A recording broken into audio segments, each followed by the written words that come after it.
गठबन्धन आफै फुट्छ, कसैले फुटाउन पर्दैन भन्दै नेकपा एमालेका अध्यक्ष केपी शर्मा ओलीको भनाई। अब ग्यासका पाइप चुलोमा लैजानु पर्दैन, बिजुलीका तार नै पुर्याइन्छ भन्दै ओलीको स्पष्टोक्ति। संघीय निर्वाचनमा पार्टीको सिट बढ्ने नेकपा एकीकृत समाजवादीका अध्यक्ष माधव कुमार नेपालको भनाई। संसदीय छानबिन समितिमा पूर्व अर्थमन्त्री जनार्दन शर्मासँग सोधपुछ हुने।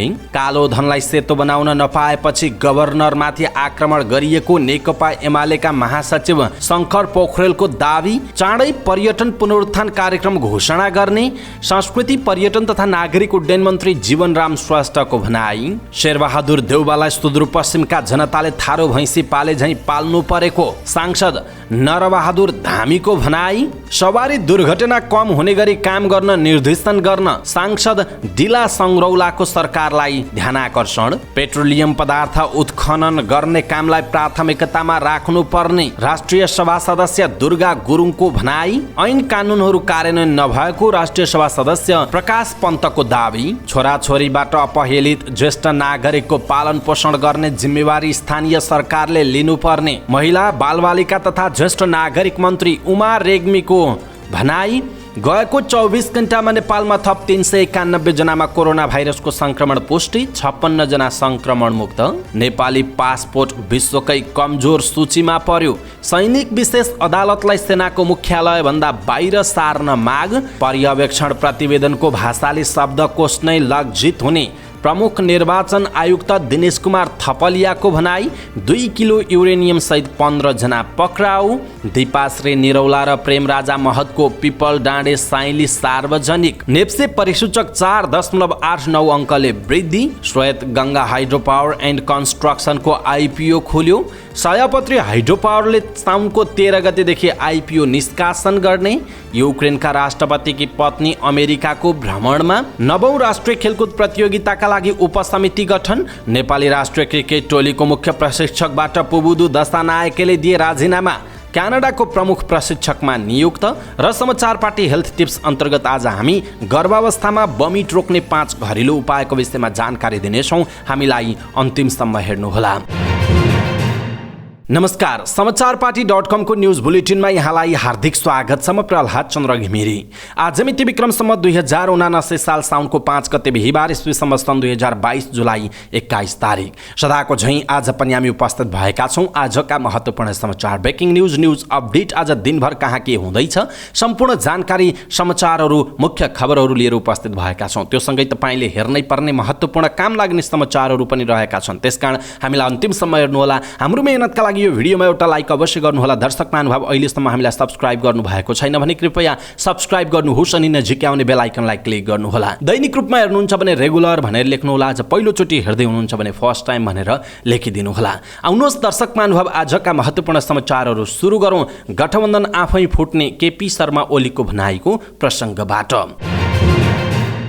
प्रमुख प्रतिपक्ष दल नेकपा एमालेका अध्यक्ष केपी शर्मा ओलीले सत्तारूढ गठबन्धनमा आफै फुट आउने दावी गर्नुभयो। अध्यक्ष ओलीले कतिपयले सत्तारूढ गठबन्धन फोडौँ भन्ने गरेको प्रसङ्ग उल्लेख गर्दै त्यो आफै फुटेर जाने बताउनु भएको हो। काठमाडौँमा आयोजित पार्टीको बागमती प्रदेश स्तरीय बृहत भेला तथा प्रशिक्षण कार्यक्रममा बोल्दै उहाँले गठबन्धनमा आबद्ध दलहरू सबै स्वार्थी पुँजीवादी बाटोमा हिँडेकाले उनीहरू कहिल्यै एकताबद्ध हुन नसक्ने तर्क समेत गर्नुभयो। सत्तारूढ गठबन्धनलाई देशद्रोहीको संज्ञा दिँदै अध्यक्ष ओलीले उनीहरूको एकतालाई फोड्न चाँदीको तरबार बनाउन आवश्यक नरहेको पनि बताउनुभयो। देश बनाउने पार्टीको महान उद्देश्यमा सो गठबन्धन तगारो बनेकाले आगामी निर्वाचनपछि उनीहरूलाई मिल्काएर फाल्नुपर्ने अध्यक्ष ओलीको चेतावनीयुक्त भनाइरहेको छ। यसैबीच नेकपा एमालेका अध्यक्ष केपी शर्मा ओलीले अब ग्यासका पाइप चुलोमा लैजानुपर्ने आवश्यकता नपर्ने बताउनुभयो। अब बिजुलीका तार नै भान्सामा पुग्ने उहाँको भनाइ छ। बागमती प्रदेश स्तरीय भेला तथा प्रशिक्षण कार्यक्रमलाई काठमाडौँमा सम्बोधन गर्दै ओलीले भन्नुभएको छ, अब ग्यासका पाइप चुलोमा लैजानु पर्दैन, आवश्यकता छैन। उहाँले अघि भन्नुभयो, चुलोमा ग्यास ल्याउन सकिन्छ, नहुने कुरा भन्दै थिए। पानीका पाइप चाहिँ लान सकिने, ग्यासको पाइप लान नसकिने हुन्छ। अब ग्यास चाहिन्न, अब त बिजुलीका तारै पुर्याइन्छ, उहाँको भनाइ छ। तर साना साना पाइप चुलोमा नभई आफूले पेट्रोलियम पाइपलाइन नै बनाएको ओलीले बताउनुभयो। भारतबाट अमेरिकनसम्म ठूला पाइप जोडेर पेट्रोलियम पदार्थ झारेको उहाँको भनाइरहेको छ। दर्शक महानुभाव, नेकपा एमालेका अध्यक्ष केपी शर्मा ओलीले ग्यासका पाइप घर घरमा पुर्याउने एकचोटि अभिव्यक्ति दिनुभएको थियो। आज त्यतातर्फ संकेत गर्दै अब ग्यासका पाइप चुलोमा होइन बिजुलीका तार पुर्याइन्छ भन्नुभएको छ। यसप्रति तपाईँको धारणा के छ? आफ्नो धारणा तलको कमेन्ट बक्समा कमेन्ट गर्नुहोला। नेकपा एकीकृत समाजवादीका अध्यक्ष माधव कुमार नेपालले गठबन्धनको गीत बढी गाएका कारण स्थानीय तहको निर्वाचनमा अपेक्षाकृत नतिजा प्राप्त हुन नसकेको बताउनुभयो। काठमाडौँमा नेकपा एकीकृत समाजवादीको स्कुल विभागले आयोजना गरेको स्थानीय तहका जनप्रतिनिधि अभिमुखीकरण कार्यक्रमलाई सम्बोधन गर्दै उहाँले यस्तो बताउनु भएको हो। उहाँले गठबन्धनको भरोसा बढी गर्नाले र अरूको सहारामा बाँच्ने बानीले पार्टीलाई नोक्सान पुर्याएको बताउनुभयो। अध्यक्ष नेपालले आफ्नै तयारीमा स्थानीय तहको निर्वाचन लडेको भई धेरै ठाउँमा चुनाव जित्ने दावी गर्नुभयो। उहाँले चुनाव जित्ने ठाउँको संख्यामा वृद्धि मात्र नभई चुनाव चिन्हको पनि प्रचार हुने बताउनुभयो। संसदीय छानबिन समितिको बैठक बसेको छ। बजेट निर्माणमा अनाधिकृत व्यक्तिलाई प्रवेश गराएको आरोप लागेका पूर्व अर्थमन्त्री जनार्दन शर्मामाथि छानबिन गर्न बनेको संसदीय छानबिन समितिको बैठक बसेको हो। बैठकमा पूर्व अर्थमन्त्री जनार्दन शर्मालाई बोलाएर सोधपुछ भएको छ। तत्कालीन अर्थमन्त्री जनार्दन शर्माले 2079-80 को बजेट बनाउने क्रममा अनाधिकृत व्यक्तिलाई मध्यरातमा अर्थ मन्त्रालयमा बोलाएर करका दर हेरफेर गरेको आरोप लागेसँगै 11 सदस्यीय संसदीय विशेष छानबिन समिति बनेको छ। पूर्व अर्थमन्त्री शर्माले संसदीय छानबिन समिति बनेसँगै अर्थमन्त्रीबाट राजीनामा दिनुभएको थियो। नेकपा एमालेका महासचिव शङ्कर पोखरेलले कालो धनलाई सेतो बनाउन नपाएपछि सरकारले गभर्नरमाथि आक्रमण गरेको आरोप लगाउनुभयो। अनलाइन सञ्चार माध्यमका सम्पादकहरूसँगको छलफलमा उहाँले एमालेको एउटा विभागको नामलाई लिएर गभर्नरमाथिको आक्रमण जायज नभएको बताउनुभयो। एमालेको अर्थ तथा योजना विभागको सदस्यमा खोटाङका याम अधिकारी पनि रहेका छन्। उक्त नाम गभर्नर महाप्रसाद अधिकारीको हो भन्दै हालका सत्तारूढ दलका भातृ संस्थाहरूले उहाँको राजीनामा माग गरिरहेका छन्। प्रधानमन्त्री शेरबहादुर देउवाले पनि गभर्नरले राजीनामा दिनुपर्ने बताइसक्नु भएको छ। अहिले गभर्नर असफल हुनु भनेको मुलुकमा वित्तीय सङ्कट खडा गर्न खोज्नेलाई प्रोत्साहन गर्नु भएको पोखरेलले बताउनु भएको छ। एमाले महासचिव पोखरेलले भन्नुभएको छ, गभर्नरमाथि सरकारी अट्याक भनेको कालो धनलाई सेतो धन बनाउन नपाउँदाखेरिको अट्याक हो। कालो धनलाई सेतो बनाउने योजना असफल भएपछि सरकारले गभर्नरमाथि आक्रमण सुरु गरेको उहाँले टिप्पणी गर्नु भएको छ। संस्कृति पर्यटन तथा नागरिक उड्डयन मन्त्री जीवनराम श्रेष्ठले पर्यटन उद्योगलाई सुधार गर्न चाँडै पर्यटन पुनरुत्थान कार्यक्रम घोषणा गर्ने बताउनु भएको छ। नेपाल उद्योग वाणिज्य महासङ्घले आयोजना गरेको सिम्फोजियम पार्टनरसिप रेजिलेन्ट टुरिज्म कार्यक्रममा बोल्दै मन्त्री श्रेष्ठले यस्तो बताउनु भएको हो। मन्त्री श्रेष्ठले पर्यटन क्षेत्रसँग सम्बन्धित सरोकारवाला निकायहरूसँग पर्यटन पुनरुत्थानका लागि गर्नुपर्ने सुझाव लिइसकेकाले सुझावको आधारमा पर्यटन पुनरुत्थान कार्यक्रम घोषणा गर्ने तयारी मन्त्रालयले गरेको बताउनुभयो। उहाँले पर्यटन पुनरुत्थान कार्यक्रम घोषणाले कोरोना महामारीबाट थला परेको पर्यटन उद्योगको सुधार र पर्यटन प्रवर्धन हुने दावी गर्नुभयो। मन्त्री श्रेष्ठले पर्यटन पुनरुत्थान कार्यक्रमलाई राष्ट्रिय अभियानको रूपमा नै अगाडि बढाउने मान्यतामा आफू रहेको बताउनुभयो। नेकपा एमालेका सांसद नरबहादुर धामीले प्रधानमन्त्री शेरबहादुर देउवालाई सुदूरपश्चिमका जनताले 31 वर्षदेखि थारो भैँसी पाले झैँ पाल्नु परेको बताउनु भएको छ। बुधबारको प्रतिनिधि सभा बैठकमा विशेष समयमा बोल्दै सांसद धामीले सुदूरपश्चिमका जनताले प्रधानमन्त्री देउवालाई 6 पटक चुनाव जिताएर 5 पटक प्रधानमन्त्री बनाए पनि सुदूरपश्चिमका लागि केही नगरेको बताउनुभयो। उहाँले प्रधानमन्त्रीलाई 31 वर्षदेखि जनताले भोट दिए पनि भोट बालुवामा पानी हाले बराबर भएको बताउनुभयो। सांसद धामीले प्रधानमन्त्रीले कैलालीको गेटामा मेडिकल विश्वविद्यालय खोल्ने कुरामा बेवास्ता गरेमा सुदूरपश्चिमका जनताप्रति गद्दारी विश्वासघात गरेको ठहरिने चेतावनी दिनुभयो। उहाँले गेटामा विश्वविद्यालय बनाउनका लागि मन्त्री परिषदको निर्णय गराउन नसकेको भन्दै प्रधानमन्त्री देउवाको तीखो आलोचना पनि गर्नुभयो। प्रतिनिधि सभा सदस्य डाक्टर डिला सङ्ग्रौला पन्तले वर्षायाममा हुने सवारी दुर्घटना कम हुने गरी निर्देशन जारी गर्न प्रधानमन्त्रीलाई अनुरोध गर्नुभएको छ। प्रतिनिधि सभाको बुधबारको बैठकमा शून्य समयमा बोल्दै प्रतिनिधि सभा सदस्य पन्तले वर्षायामको सुरुवातदेखि दशैं तिहारसम्ममा धेरै सवारी दुर्घटना हुने भन्दै यसतर्फ सरकारको ध्यानाकर्षण गराउनु भएको हो। उहाँले सवारी दुर्घटना न्यूनीकरणका लागि सङ्घ वा प्रदेश सरकार कसको जिम्मेवारी हो भनेर प्रश्न गर्नुभयो। उहाँले सम्बन्धित निकायले दुर्घटना कम हुने गरी काम गर्न निर्देशन जारी गर्न प्रधानमन्त्रीलाई आग्रह समेत गर्नुभएको छ। राष्ट्रिय सभा सदस्य दुर्गा गुरुङले कर्णाली प्रदेशमा रहेको पेट्रोलियम पदार्थ उत्खनन गर्ने कामको जानकारी संसदलाई गराउन माग गर्नुभएको छ। उहाँले पेट्रोलियम पदार्थ उत्खनन गर्न सम्बन्धित मन्त्रालयले प्राथमिकतामा राखेर काम गर्नुपर्ने बताउनुभयो। त्यस्तै सांसद नरबहादुर विष्टले काठमाडौँ महानगरपालिकाले फुटपाथ व्यापारीलाई लखेट्ने काम गरेको भन्दै विरोध गर्नुभयो। उहाँले व्यापारीलाई लखेट्ने भन्दा पनि उनीहरूलाई करको दायरामा ल्याएर रोजीरोटीको सरकारले नै सुनिश्चितता गर्नुपर्ने बताउनु भएको छ। त्यस्तै सांसद भुवन बहादुर सुनारले देशलाई बेरुजुले आक्रान्त बनाएको बताउनुभयो। उहाँले स्थानीय प्रदेश र संघीय तिनै तहमा बेरुजु बढ्दै गए पनि सरकारले बेरुजुलाई व्यवस्थित गर्न सरकार पछाडि परेको बताउनुभयो। राष्ट्रिय सभा सदस्य प्रकाश पन्तले सरकारले बनाएका ऐन कानुन कार्यान्वयन भए नभएको अध्ययन अनुसन्धान गर्न छुट्टै कानुन निर्माण गर्नुपर्ने बताउनु भएको छ। बुधबार राष्ट्रिय सभाको विशेष समयमा बोल्दै सांसद पन्तले यस्तो बताउनु भएको हो। उहाँले सरकारका कानुन बनाउने निकायले कानुन बनाए पनि प्रभावकारी रूपमा कार्यान्वयन हुन नसकेको बताउनुभयो। सांसद पन्तले संसदले बनाएका कानुन पालना भएको छ कि छैन भनेर हेर्नुपर्ने स्थिति आएको बताउनुभयो। उहाँले स्तरीय ऐन कानुनहरू निर्माणसँगै कार्यान्वयन नहुनुका कारण पहिल्याउँदै कार्यान्वयन युक्त कानुन बनाउनुका लागि सरकार र सांसदहरूले समन्वयात्मक भूमिका खेल्नुपर्ने बताउनुभयो। महिला बालबालिका तथा ज्येष्ठ नागरिक मन्त्री उमा रेग्मीले छोराछोरीले अपहेलना गरेका ज्येष्ठ नागरिकको पालन पोषण गर्ने जिम्मेवारी स्थानीय सरकारले लिनुपर्ने बताउनु भएको छ। प्रतिनिधि सभाको बैठकमा महिला तथा सामाजिक समितिको प्रतिवेदन सहितको ज्येष्ठ नागरिक पहिलो संशोधन विधेयक 2075 माथि छलफलका क्रममा उठेका प्रश्नको जवाब दिँदै मन्त्री रेग्मीले यस्तो बताउनु भएको हो। उहाँले ज्येष्ठ नागरिकलाई हेर्ने जिम्मेवारी सरकारले लिनुपर्ने बताउनुभयो। जनताको घर दैलोमा हुने स्थानीय सरकारले छोराछोरीबाट अपहेलित ज्येष्ठ नागरिकलाई हेर्नुपर्ने उहाँको भनाइरहेको छ। दर्शक महानुभाव, यसप्रति तपाईको धारणा के छ? आफ्नो धारणा तलको कमेन्ट बक्समा कमेन्ट गर्नुहोला। पछिल्लो 24 घण्टामा 391 जनामा कोरोना भाइरसको संक्रमण पुष्टि भएको छ। स्वास्थ्य तथा जनसङ्ख्या मन्त्रालयका अनुसार 2562 पीसीआर परीक्षणमा 340 जना र 1419 एन्टिजेन परीक्षणमा 51 जना गरी 391 जनामा संक्रमण पुष्टि भएको हो। गएको 24 घण्टामा कोरोना संक्रमण मुक्त हुनेको संख्या 46 रहेको छ। हाल देशभर कोरोना भाइरसको सक्रिय संक्रमितको संख्या 2276 रहेको छ। गएको 24 घण्टामा कोरोना संक्रमणका कारण मानवीय क्षति भएको छैन। सक्रिय संक्रमितमा 2143 जना होम आइसोलेसनमा छन् भने 133 जना संस्थागत आइसोलेसनमा छन्। संस्थागत आइसोलेसनमा रहेका मध्ये 21 जना आइसियुमा छन्। हालसम्म कोरोना संक्रमणका कारण नेपालमा 11954 जनाको मृत्यु भएको छ। विश्वभरको पासपोर्ट र्याङ्किङको सूचीमा नेपाली राहदानी पासपोर्ट विश्वकै कमजोर सूचीमा परेको छ। हेनली पासपोर्ट इन्डेक्स 2022 क्वार्टर 3 रिपोर्टमा नेपाल विश्वकै कमजोर मध्ये 7औं स्थानमा देखिएको छ। पहुँचको आधारमा 112 र्याङ्कमा विभाजन गरिएको रिपोर्टमा नेपालको पासपोर्ट 106औं स्थानमा र्याङ्कमा रहेको छ। यसअनुसार र्याङ्किङको आधारमा नेपाल 6औं कमजोर पासपोर्ट हुने मुलुक भएको हो। नेपाल रहेको 106औं स्थानमा प्यालेस्टाइन पनि छ। नेपालको पासपोर्टले 38 वटा मुलुकमा अनअराइभल भिजा मार्फत सोझै पहुँच पाउने रिपोर्टमा उल्लेख गरिएको छ। नेपालभन्दा मुनि प्यालेस्टाइन, सोमालिया, यमन, पाकिस्तान, सिरिया, इराक र अफगानिस्तान रहेको बताइएको छ। यसैबीच सबैभन्दा शक्तिशाली पासपोर्टको सूचीमा जापान छ, जसले 193 मुलुकमा अनअराइभल भिजा मार्फत सोझै पहुँच पाउने बताइएको छ।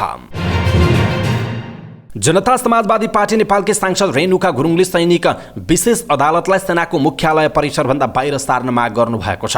प्रतिनिधि सभाको बैठकमा विशेष समय लिएर बोल्दै सांसद गुरुङले सैनिक विशेष अदालतमा विगतदेखिकै धेरै मुद्दाहरू पेन्डिङमा रहेकाले सेनामा न्यायप्रति विश्वास घटेको बताउनुभयो। उहाँले सैनिक विशेष अदालतको बेथिति र ढिलासुस्तीमाथि अनुगमन गर्न सरकार समक्ष माग गर्नुभयो। उहाँले सैनिक विशेष अदालत सेनाको मुख्यालयभित्र रहुन्जेल पीडित सैनिकले न्याय नपाउने भन्दै यसलाई मुख्यालय परिसरबाट बाहिर सार्न माग गर्नुभएको हो।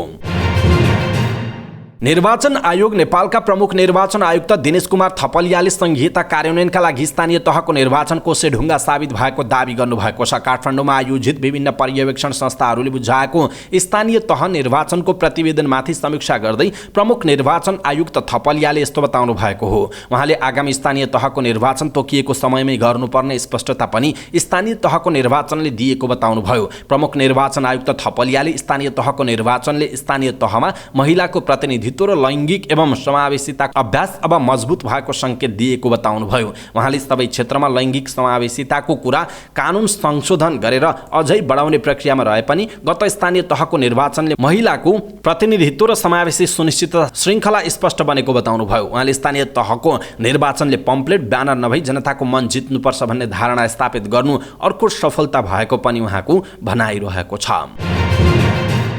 मोरङ प्रहरीले 2 किलो युरेनियम भनिएको धुलोसहित 15 जनालाई पक्राउ गरेको छ। विराटनगरका छुट्टा छुट्टै स्थानबाट 2वटा समूहलाई पक्राउ गरेको हो। बिक्रीका लागि आएकाहरूलाई विराटनगरको 2 स्थानबाट पक्राउ गरेको जिल्ला प्रहरी कार्यालय मोरङका प्रहरी उपरीक्षक शान्तिराज कोइरालाले बताउनुभयो। कोइरालाले पक्राउ परेकाहरू भरिया रहेको बताउनुभयो। उहाँका अनुसार साउन 1 गते 1 किलो 87.3 ग्राम सहित विराटनगर 9 ट्राफिक चोकबाट 8 जना पक्राउ परेका थिए। साउन 3 गते विराटनगर महानगरपालिका 3 दूध फार्म नजिकैबाट 978.6 ग्राम सहित 7 जना पक्राउ परेका हुन्। साउन 1 गते प्रहरीको मोरङ धनपाल थान गाउँपालिका 7 का 41 वर्षीय शिवशंकर पासवान, 43 वर्षीय प्रदीप पुरी, 44 वर्षीय लक्ष्मण शर्मा, सोही पालिका वडा नम्बर 4 का 37 वर्षीय मुकेश कुमार शाह, कटहरी गाउँपालिका 2 का 40 वर्षीय दिलीप कुमार शर्मा, विराटनगर महानगरपालिका 12 का 46 वर्षीय फटिक कुमार कार्की, सोलुखुम्बुका 35 वर्षीय गोपाल मगर, खोटाङका 32 वर्षीय किरण राई पक्राउ परेको जनाइएको छ। गायक प्रेमराजा महतको नयाँ गीत पिपल डाँडी साइली सार्वजनिक भएको छ। काठमाडौँमा एक कार्यक्रमको आयोजना गरेर गीतको भिडियो सार्वजनिक गरिएको हो। गायक महतलाई गायिका अस्मिता परियारले स्वरमा साथ दिनुभएको छ। गीतको शब्द तथा सङ्गीत पनि स्वयं गायक महतले गर्नुभएको छ। कार्यक्रममा बोल्दै गायक महतले यो गीत 35 वर्ष अघि रेकर्ड गरेको भए पनि जीवन्त बनाउन अहिले भिडियो बनाएर बजारमा ल्याएको बताउनुभयो। उहाँले यसले 35 वर्ष अघिको कला संस्कृतिको महत्त्व दर्शाउने बताउनुभयो। यस्तै गायिका परियारले यो गीत लोकगीतको रूपमा आफ्नो पहिलो अनुभव रहेको बताउनुभयो।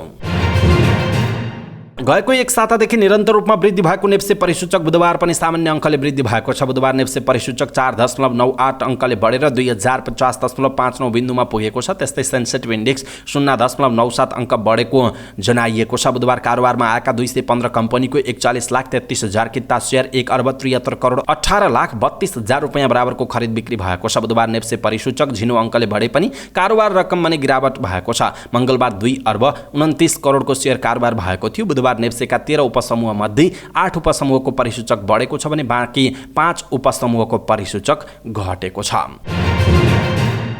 श्वेत Ganga hydro power and construction लिमिटेडले धितोपत्रको प्राथमिक सार्वजनिक निष्कासन आइपिओ बिक्री खुल्ला गरेको छ। कम्पनीले साउनको 4 गते बुधबारदेखि प्रतिकिता 100 रुपियाँ अङ्कित मूल्यमा आइपिओ बिक्री खुल्ला गरेको हो। कम्पनीले सर्वसाधारणका लागि 23,89,50,000 रुपियाँ बराबरको 23,89,500 किता आइपिओ निष्कासन गरेको छ। जसमध्ये 5% अर्थात् 1,19,475 किता सेयर सामूहिक लगानी कोषलाई सुरक्षित गरेर बाँकी 22,70,025 किता आइपिओ सर्वसाधारणका लागि छुट्याइएको छ। कम्पनीले आयोजना प्रभावित क्षेत्रका बासिन्दाहरूका लागि आइपिओ निष्कासन गरे पश्चात अब सर्वसाधारणका लागि निष्कासन गरेको हो। इच्छुक लगानीकर्ताले धितोपत्र बोर्डबाट स्वीकृति प्राप्त गरेका सम्पूर्ण सी आसपा सदस्य, बैंक तथा वित्तीय संस्था मेरो सेयरबाट आवेदन दिन सक्ने बताइएको छ। लगानीकर्ताले न्यूनतम 10 कितादेखि अधिकतम 10,000 किताका लागि आवेदन दिन सक्ने बताइएको छ।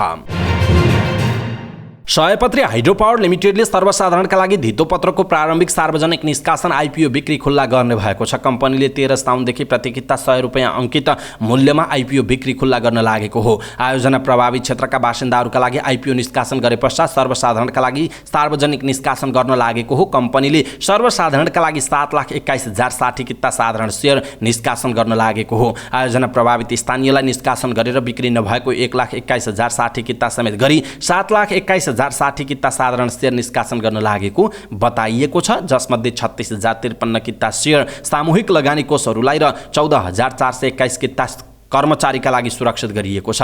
बाँकी रहेको 6,70,586 किता सेयरका लागि सर्वसाधारणबाट आवेदन माग गरेको बताइएको छ। अब अन्तर्राष्ट्रिय समाचार। युक्रेनका राष्ट्रपति भोलोदिमिर जेलेन्स्की पत्नी ओलेना जेलेन्सा अमेरिका पुगेकी छिन्। उच्च स्तरीय बैठकमा सहभागी हुन र अमेरिकी संसदलाई सम्बोधन गर्न उनी अमेरिका गएकी हुन्। उनी युक्रेन सरकारको कुनै जिम्मेवारीमा भने छैनन्। व्हाइट हाउसका अनुसार ओलेना जेलेन्स्काले सोमबार विदेश मन्त्री एन्टिनो ब्लिङ्कनसँग र मङ्गलबार राष्ट्रपति जो बाइडेनसँग भेटवार्ता गरेकी थिइन्। ओलेनाले क्यापिटल हिलमा संसदलाई सम्बोधन गरेको बताइएको छ। 4 महिना अघि राष्ट्रपति जेलेन्स्कीले अमेरिका संसदलाई भर्चुअल माध्यमबाट सम्बोधन गरेका थिए। युक्रेनमा रुसले आक्रमण गरेको 5 महिना पुगेको छ। यसबीचमा युक्रेनले अन्तर्राष्ट्रिय समुदायको समर्थन जुटाउने कोसिस गर्दै आएको छ। रुस विरुद्ध लड्न युक्रेनले अमेरिकाबाट सैन्य र राजनैतिक सहयोगको अपेक्षा गर्दै आएको छ। अमेरिकी संसदले अहिलेसम्म युक्रेनलाई करिब $40 अर्ब सहायता दिन पहिले नै मन्जुरी दिइसकेको छ। अब खेल समाचार। गण्डकी प्रदेशमा आयोजना हुने 9औं राष्ट्रिय खेलकुद प्रतियोगिताका लागि विभिन्न उपसमिति गठन गरिएको छ।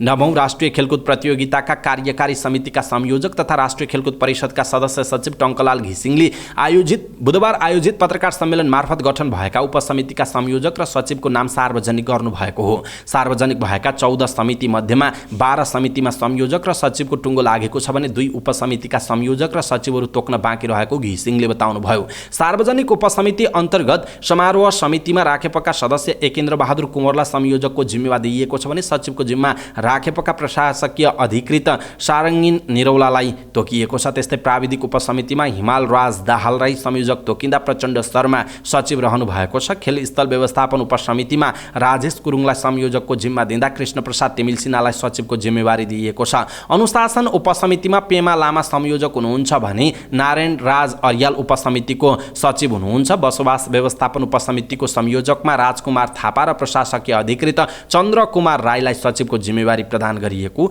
बताइएको छ। नेपाली राष्ट्रिय क्रिकेट टिमको मुख्य प्रशिक्षकबाट राजीनामा दिनुभएका पुबुदु दासानायके क्यानाडाको राष्ट्रिय क्रिकेट टिमको मुख्य प्रशिक्षक नियुक्त हुनुभएको छ। नेपाली टिमबाट राजीनामा दिएको केही बेरपछि नै पुबुदु आफ्नो राष्ट्र क्यानाडाका मुख्य प्रशिक्षक नियुक्त भएको क्रिकेट क्यानाडाले जनाएको छ। क्रिकेट क्यानाडाले आधिकारिक फेसबुक पेजमा पुबुदु प्रमुख प्रशिक्षक नियुक्त भएको भन्दै बधाई दिएको छ। नेपाल क्रिकेट संघ क्यानसँग नेपाल टिममा दोस्रो कार्यकालका लागि गत मक्सिरमा 2 वर्षीय सम्झौता गरेका उनले बुधबार पत्रकार सम्मेलन गरी पद छाडेको जानकारी दिएका थिए। उनले राजीनामाको घोषणा गरे लगत्तै क्रिकेट क्यानाडाले उनी प्रमुख प्रशिक्षक नियुक्त भएको घोषणा गरेको हो। काठमाडौँमा भएको पत्रकार सम्मेलन पुबुदुले घर परिवारलाई समय दिनका लागि अब 1 वर्ष क्यानाडामा बस्ने बताएका थिए। पुबुदु 2007 देखि 2021 सम्म क्यानाडाको मुख्य प्रशिक्षकको रूपमा पनि कार्यरत रहेका थिए। समाचार पार्टी न्यूज बुलेटिनमा पालो भएको छ समाचार पार्टी हेल्थ टिप्स अन्तर्गत आज हामी गर्भावस्थामा वमिट रोक्ने 5 घरेलु तरिकाको विषयमा जानकारी दिनेछौँ। अत्यन्त छोटो तर महत्त्वपूर्ण छ, कृपया अन्तिमसम्म हेर्नुहोला। गर्भावस्था एक जटिल अवस्था हो। यस्तो अवस्थामा गर्भवती महिलालाई धेरै प्रकारका समस्या आउन सक्छन्। यो समयमा सामान्य समयभन्दा फरक लक्षण देखिन सक्छ। टाउको दुख्ने, वमिट आउने प्रमुख समस्या हुन्। यसका लागि तपाईँले विभिन्न तरिका अपनाउन सक्नुहुन्छ। पहिलो हो, गर्भावस्थाका बेलामा वमिट रोक्नका लागि अदुवा धेरै उपयोगी हुन्छ। ताजा अदुवा नुन लगाउने या अदुवाको रसमा कागती मिलाएर पानी पिउँदा राम्रो हुन्छ। यसले वमिट हुन रोक्नुका साथै टाउको दुखाइ पनि कम गर्छ। अर्को हो, जिरामा मह बराबर मिलाएर बिहान उठ्न साथ दैनिक सेवन गर्नाले शरीरलाई आराम तथा तागत दिनुका साथै टाउको दुख्नबाट पनि बचाउँछ। त्यस्तै अर्को हो, धनियाको पातको रस बनाएर कागतीमा मह मिलाएर सेवन गर्नाले फाइदा हुन्छ। जब स्वास्थ्यमा खराबी भएको महसुस हुन्छ तब यो पिउँदा राम्रो हुन्छ। सकिन्छ भने बिहान उठ्न साथ पिउँदा पनि राम्रो हुन्छ। अर्को हो, दिनमा 3 पटक पुदिनाको रसमा मह मिलाएर पिउँदा पनि गर्भवती अवस्थामा शरीरलाई फाइदा गर्छ।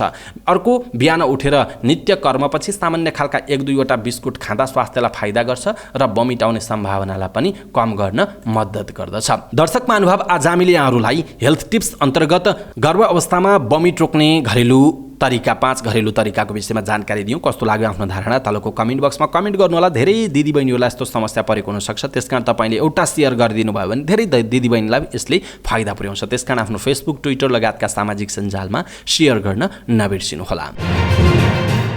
अवस्था दर्शक महानुभाव, आजका महत्त्वपूर्ण समाचार, ब्रेकिङ न्युज अपडेट लगायतका महत्त्वपूर्ण समाचारहरू यति नै। हामीले प्रस्तुत गरेका यी समाचारहरूप्रति तपाईँको धारणा के छ? आफ्नो धारणा तलको कमेन्ट बक्समा कमेन्ट गर्नुहोला। हाम्रो मेहनतका लागि यो भिडियोमा एउटा सानो लाइक अवश्य गर्नुहोला। दर्शक महानुभाव, पलपलको न्युज अपडेटका लागि हाम्रो च्यानललाई सब्स्क्राइब गर्नुहोस् अनि नजिकै आउने बेल आइकनलाई क्लिक गर्नुहोला। पलपलको न्युज अपडेटका साथ फेरि हाम्रो भेट हुनेछ। तपाईँ समाचार पार्टी हेर्दै गर्नुहोस्। नमस्कार।